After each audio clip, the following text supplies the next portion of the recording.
So these aren't the kind of earbuds people typically think of when you say flagship. It's usually like Bose or AirPod Pros or Sony WFs or Samsung or Status Audio. And speaking of Status Audio, I recently rated the Pro X the high-end buds to buy for the sound and feature set, especially the sound, which is down to the fantastic tuning of the unique, dynamic, and balanced armature drivers. But that being said, guys, both the Aurvana Ace 3 right here and the Air Pro 4 Plus have fancy drivers too, and one of them may just be as good as the more expensive Pro X. Let's discuss. The Creative Aurvana Ace 3 MSRP is for $150, whereas the Earfun Air Pro 4 Plus comes in at $100, and at least right now, both of these only come in one single colorway. In terms of driver tech, the Ace 3 has a 10mm dynamic driver paired with an XMEM solid-state driver in each bud, whereas the Pro 4 Plus is a 10mm dynamic plus Earfun's bespoke Feather BA, which, if you haven't guessed from that name, means balanced armature. In the business side of things also is Bluetooth 6.0 on the Earfun, which is new stuff there, with AAC, SBC, LC3, aptX lossless, aptX adaptive, and LDAC. The Ace 3 has Bluetooth 5.4 with exactly the same codecs. In terms of battery endurance, during my time with it, I got 7.3 hours on the Earfun with active noise cancellation on at 65% volume with aptX adaptive.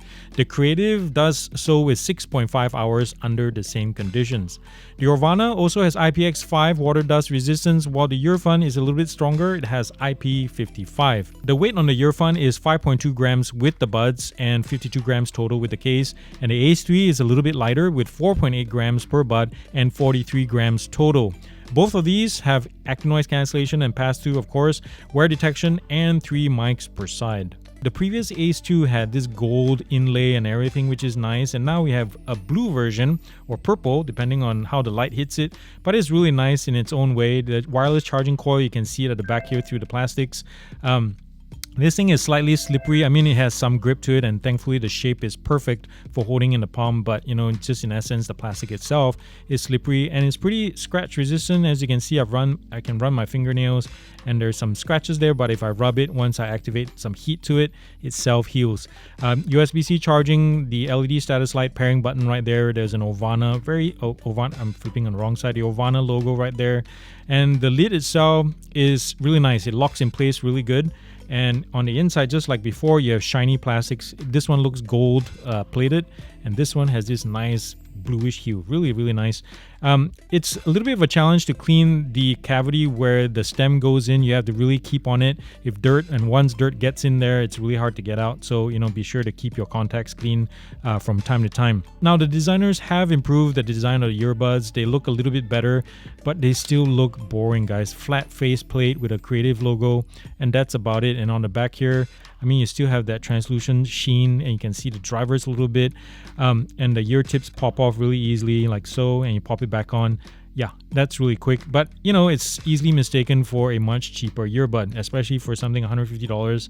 In the separate unboxing video, I wasn't 100% sure if this had wireless charging, and yes, it does at the back here. USB-C charging at the bottom, the pairing button is right here, and to open the lid, you hold your finger here, or however you want to hold it here at the bottom quadrant, and you flip it up like this, and you can access the earbuds. And I'm guessing this will probably fail the shake test in a second, but there's a lot of shiny plastics, for better or for worse. This is probably going to get mucky and dirty really fast because you have a lot of black right front and center when you open it up, fingerprints, dust, hair follicles, skin follicles, everything. And the same thing with the buds. They're very shiny and a lot. So if you're into that kind of thing, sure. Personally, I could do without it. The charging contacts are on the side right here, or on the back end of the stem, which is a little bit different from the Creative, which is at the bottom. And here you can see that the design is a little bit nicer. You have the touch control pad right there. You can do it. It accepts touches all over throughout the stem as well. And removing the buds, here you have an oval sound port, a shield right there, and you pop it back in just as quick. Just align it, and of course, they're going to be shy on camera, but there you go. It's pretty quick right there. And since we're here, let's do the shake test. I'm guessing this is gonna so fail on that one. I don't know where that went to. And then here we have the Creative. This is probably gonna, so thumbs up to the Creative and thumbs down to the Earfun. We're doing it, guys. We're outside doing the Bluetooth range test for the Earfuns. Now, a little side story. I've been doing this for like this format for the past like 5 years or so, and I've got my fair share of, keyboard critics and all who talk about, you didn't say things right or you missed this detail, and I appreciate that kind of criticism. But one thing no one has ever said is when I say the phone is sitting at the end of my deck, because if you're a building person or a contractor, that's a patio. So shame on you for not telling me after all these years. I had to do my own reading. I have Mad About You by Sun Little running from my OnePlus Open, piping through 6.0, Bluetooth 6.0 on the earphones. Should be good, right? So I'm standing 25 feet away and, obviously no signal issues. But Bluetooth 6.0 should bring... Did I just get a left-right fluctuation?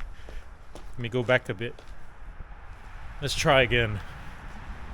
Oh, yeah, right here. Usually it's by the window, like the other versions I've tested so far. The benchmark is the window, but I got it like at 30 feet. Usually the cold air, and it's cold as you can see from what I'm wearing, it usually helps with the signal distances, but not today. Huh? What the heck? Oh, signal is already dead by now, so I was kind of expecting a little bit more. But anyways, you can see the fit of these on my head as well. Very comfortable, I'll tell you what. There is no jostling when I run. Very, very comfortable. So yeah, excellent in terms of stability and comfort, guys. If you take these on runs, really nice stuff. Check out the view. It's really nice when the leaves are down off the trees and you can see past into the estuary, into the main river down there. Really nice stuff.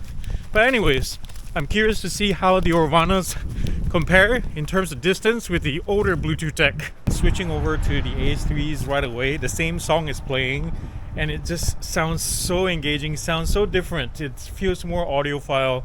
It's just a lot of fun to listen to. But anyways, again, I'm standing at the 25 feet away from my phone at the end of my patio. And right here by the window, signal still going strong. See? Look at that. I'm gonna keep going. Oh, I just got a left right. So around 50 feet, I would say. Let me keep going until we get a full disconnect. Yep, right here. It's around 75, 76 feet. So you can see how the creatives sit against my head. Now, I know this is completely subjective, but between the earphone and this sits more flushly against my head compared to the other model. So at least on the Creative, it feels more secure against my head. But again, everybody's different. But in either case, running, jumping, super secure and very stable. Running from the back to the front of the house here, getting some wind into the mics to simulate wind, to see if there's anything that shows up in the sound samples. Testing, 1, 2, 3. Comes the car from the left to right. How does that sound? Now, I know for sure, like the Ace 2s, these don't have really good noise suppression when it comes to busy traffic or just, general noise. It sounds like testing, like there's nothing on. Testing. 1, 2, 3. How's that again? More traffic coming from this direction. Here's a truck. Test. 1, 2, 3. See? There's a lot of background sounds. My voice is really nice, I'll tell you what, especially when it's quiet too. It's really good. There's a breeze coming from this direction too. I don't think you hear it coming through the mics as well, just now when I was running. Also nothing. I've tested this a few times just to be sure. And on days that yesterday was particularly windy and nothing seems to show up in the mic recording. So that's a good sign. And also for me as the user, nothing came through as well. Actually, technically, there were a couple of instances where wind did get into the mic ports, and I would admit this was very extreme. And I was standing right there at the corner of my garage and the house there, and this was a few days ago when there was like this huge nor'easter wind coming through, and it hit the mic ports just right, and I could hear everything. It was just this bustling, whistling sound. But thankfully, nothing on the recording, i.e. end user side. So that's all that matters. But if it bugs you, if you're using this in the, really windy situation, yeah, that's something to consider. All right, same scenario. We're heading into the wind down the driveway to see how wind is handled by the mics. Here comes some traffic. Testing. 1, 2, 3. Left and right from up the hill. Yeah, this is probably worse. I thought it would be better. Maybe you have an early unit or something, even though the firmware Is the latest. Testing. 1, 2, 3. 3. Another note too, unlike the Ace 3, that if you're listening to music in ANC mode and you get a phone call, The Creative doesn't go into pass through. This one does. I kind of prefer this. kind of behavior, but I definitely prefer an option. I wish manufacturers would just give us the option to choose one or the other. So there's that. Voice quality is okay. Here comes more traffic. Let's give it another chance to redeem itself. Testing. 1, 2, 3. I can't believe next week is Thanksgiving already, and the weather is getting colder by the day, which I love. I Can't wait for the snow. Here comes another car. Testing. 1, 2, 3. Interesting story. A couple of days ago too, there was a huge branch that broke off during one of those heavy winds. Broke off, almost hit my parents, who were just had pulled up in their car. Like it was this huge debris field, like stretched off from here to there. And there's still this huge piece. I'm not sure if you can see that. That one right there, it's hanging and leaning on another branch. At some point, it's gonna come down in the next wind, and I hope no one's around for that. But anyways, if I get hit one of these days doing my show, doing one of these, you know what it is. You know what I'm talking about. And it's been nice knowing you. Compared side by side, you can see what the UX will be like between the two, and I'm a fan of Earfun's effective homepage. You have things like battery levels, codec type, and power off button at the top. Noise controls are easy to understand and manage. There are 28 presets in the EQ. I'm not sure if you need that many, but it's there. A manual 10-band parametric and a sound profile builder. You can also customize your touch controls for single, double, triple taps as well as hold. Bluetooth audio quality is where you can switch between LDAC and aptX, whatever you choose there. You can also adjust the audio balance and cap the volume level under hearing health. Things like that. Creative's app is decidedly less flashy and feels like something built in the early 2000s or something. Now, when your buds eventually connect to the app, you'll have access to Auracast broadcast search right at the top. And then noise controls are basic, just pass through ANC on or off. And then the EQ has 15 presets, which is still more than enough for most folks, while the parametric is also a 10-band. There's the Mimi sound personalization tool if you want to fine-tune the listening experience based on your hearing. And finally, under custom buttons, you can customize double, triple, and hold commands for both buds. Look around the interwebs and you'll see lots of folks already claiming how amazing the Air Pro 4 Plus is and it's like the best thing since sliced bread and all that. But is it true though? Well, looking at arguably the most important aspect, i.e. sound quality, the Earfuns are actually pretty darn eye-opening. Dynamic and BA drivers tune this well and priced the way it is. I would say, well played, Earfun. Well played indeed. However, I will preface my chat about audio performance that this thing won't touch something like the Status Audio Pro X because that thing is like it's firing on all cylinders 2 to 3 levels above, so there's that. Back to the Air Pro 4 Plus. This thing, bass levels are clean, they're self-assured, but has this rounded, woolly quality that's soothing yet not accurate of a presentation if you care about that kind of thing. I don't know exactly how Earfun set up the BA drivers and all, although I will say this, they're remarkably stout units. They stay resolute even when I crank the peaky, screechy parts of Party in the USA to the max.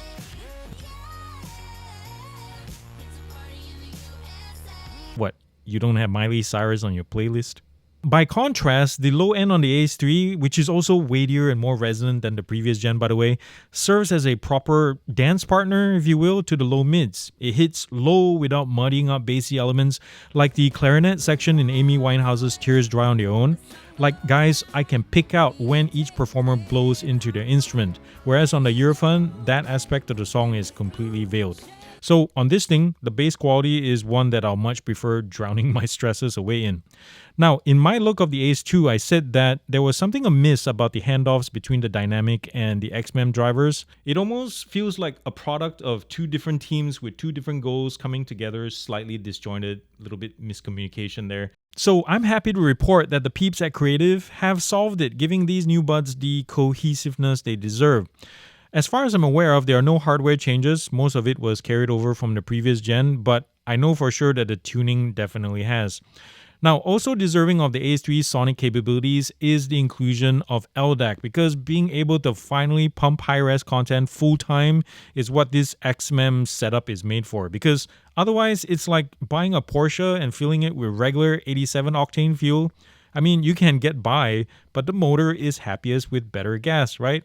But anyways, I digress. The mids and treble are defined, they're energetic, they're inviting, and I haven't detected any shrillness in vocals or string instruments, especially when they're at fortissimo, while the soundstage is good for an in-ear sitting about 2 to 3 feet away from my head.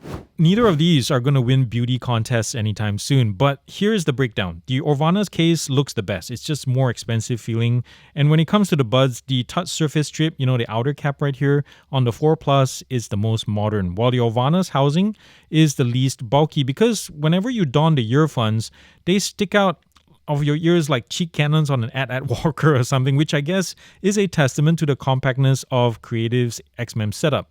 Now, I'll tell you what, both of these are comfortable though. I've had these on for 3 to 4 hours straight without hot spots or pain. Both of these products are pretty spry in terms of UX, like taking off the buds while media is playing, boom, half a second later, media stops. Put the buds back on, same deal. Now, touch controls, that's greatly assuming your fingers find the sweet spot in the first place, are fast enough to keep up with all except like the professional esport athletes with their god level finger speeds.